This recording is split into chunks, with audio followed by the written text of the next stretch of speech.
Hey everyone, and welcome.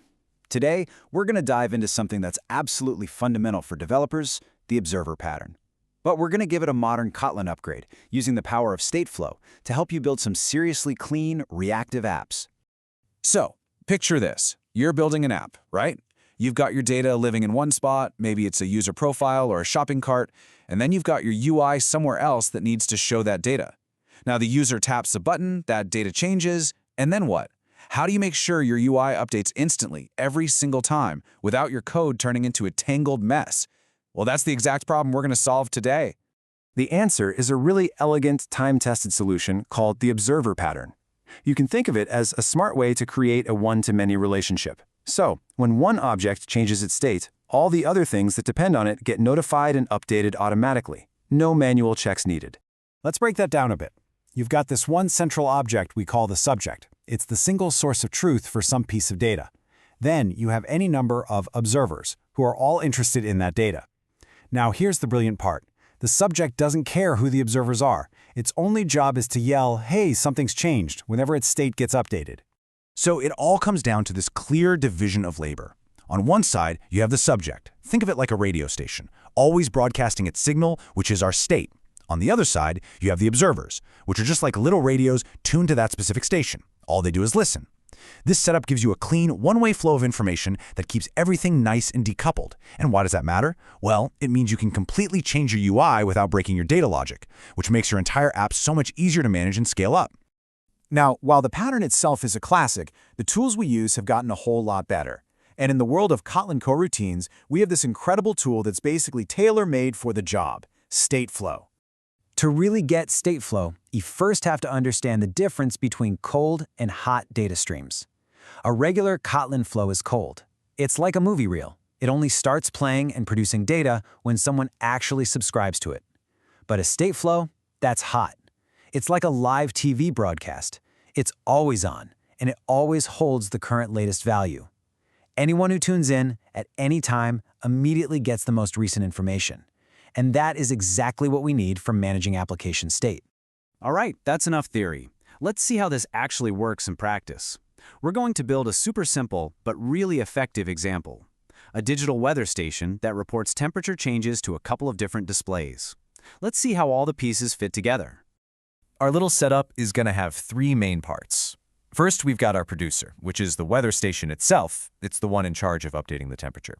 Second is the stream, which is our state flow that holds that temperature value. And third, our observers, a couple of little components that are going to react whenever that temperature changes. So first up is our subject, the weather station. A really crucial part of the design is that its internal state is basically behind a lock and key. Only the station itself can actually change the temperature. It then gives everyone else a public, read-only view of that temperature to observe.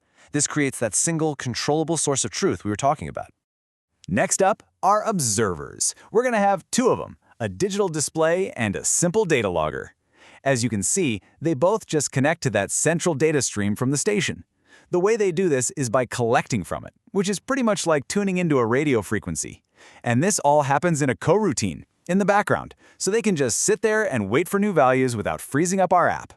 And here is where you see the hot nature of StateFlow in action.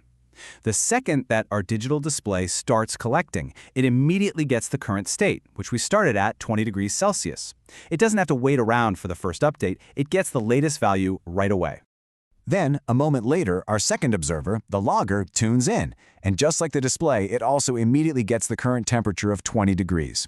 This is a total game changer for building UIs. If a new screen pops up after the data has already been loaded, it still gets the latest state instantly. No extra logic, no mess.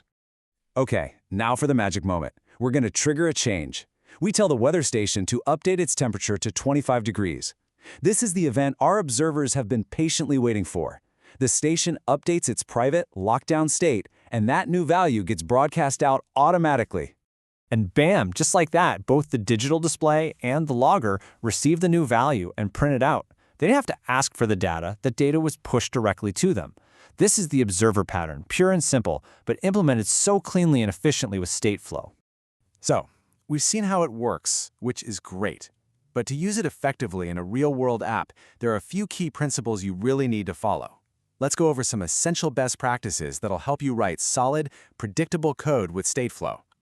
Okay, let's lock in 4 crucial rules to avoid the common traps. First, keep your mutable state private. We saw this with our locked box. You always want to protect your source of truth and only expose the read-only state flow. Second, you must provide an initial value. Think of this as a safety net. It guarantees your UI never has to deal with a weird null or undefined state. Third, understand conflation. This is a feature. If the state changes really fast, your observer will automatically skip the values in the middle and just render the absolute latest one, which is perfect for UI. And finally, collecting is a suspending operation. All that means is it's designed to pause without blocking your whole app. You always have to collect from within a coroutine to keep your app's main thread free and responsive. So there you have it, a classic, powerful design pattern for managing state, totally supercharged by modern Kotlin coroutines. You now have this amazing way to build reactive, responsive apps where your UI and your data are always perfectly in sync. The only question left is, what cool thing are you going to build with it? Thanks for joining me.